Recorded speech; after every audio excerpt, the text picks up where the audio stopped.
Assalamualaikum warahmatullahi wabarakatuh. Selamat pagi anak-anak ibu semua. Apa kabar hari ini? Ibu harap semua dalam keadaan sehat ya.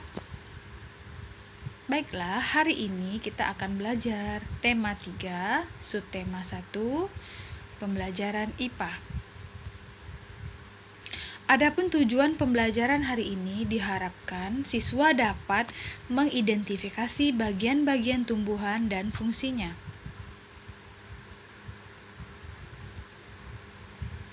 Tanaman padi.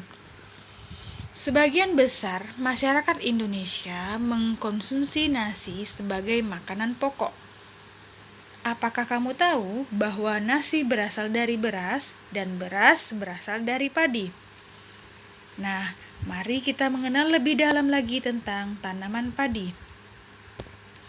Padi adalah tanaman yang sangat penting di Indonesia. Padi menghasilkan beras. Banyak penduduk Indonesia yang mengonsumsinya. Padi dapat tumbuh di daerah panas dengan curah hujan yang tinggi. Daerah utama penghasil padi adalah Jawa Barat, Jawa Timur, Jawa Tengah, Sulawesi Selatan, dan Sumatera Utara. Sementara itu, lumbung padi nasional berada di daerah Karawang, Jawa Barat. Pertumbuhan tanaman padi.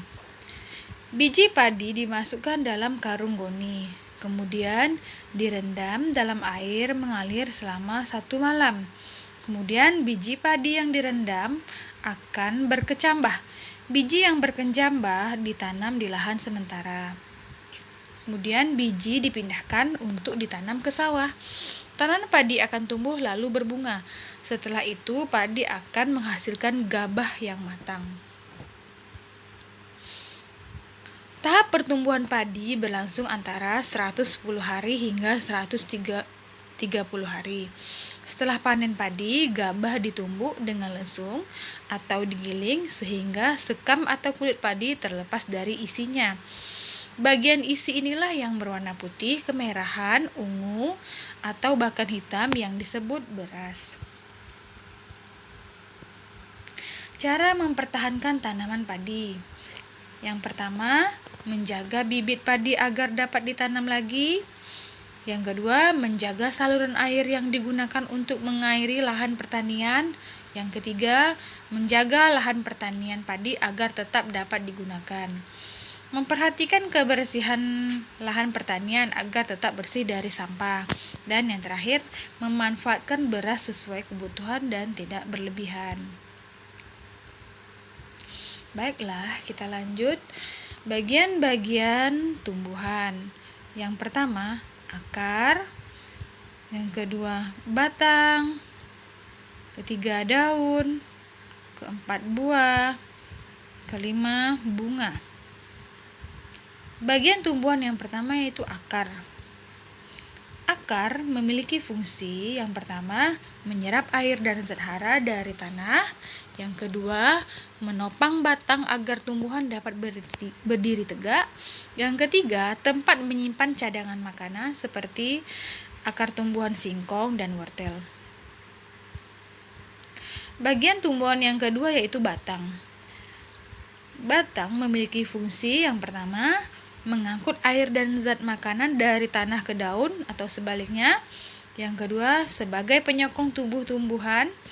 Dan yang ketiga, sebagai tempat melekatnya daun, bunga, buah, dan akar. Dan yang keempat, untuk menyimpan cadangan makanan seperti tumbuhan kentang dan bawang. Bagian tumbuhan berikutnya yaitu daun. Daun memiliki fungsi yang pertama sebagai tempat berlangsungnya fotosintesis. Pada daun terdapat zat hijau daun yang disebut klorofil yang membantu berlangsungnya fotosintesis pada tumbuhan. Dan yang kedua, alat pernapasan pada tumbuhan. Bagian tumbuhan yang berikutnya yaitu bunga. Bunga memiliki fungsi yaitu sebagai alat perkembangbiakan.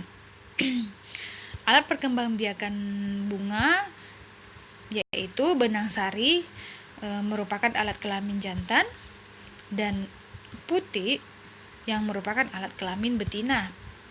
Bagian tumbuhan berikutnya yaitu buah. Buah memiliki fungsi yang pertama melindungi biji, yang kedua menyimpan cadangan makanan, dan bagian-bagian buah terdiri dari kulit buah, tangkai buah, dan daging buah. Bagian tumbuhan yang terakhir yaitu biji. Biji memiliki fungsi sebagai alat perkembangbiakan pada tumbuhan, dan yang kedua sebagai alat menyimpan cadangan makanan. Dan biji ini terbagi dua, yang pertama biji berkeping 1 dan yang kedua biji berkeping 2. Sekian dulu video pembelajaran dari Ibu. Ibu ucapkan terima kasih. Wassalamualaikum warahmatullahi wabarakatuh.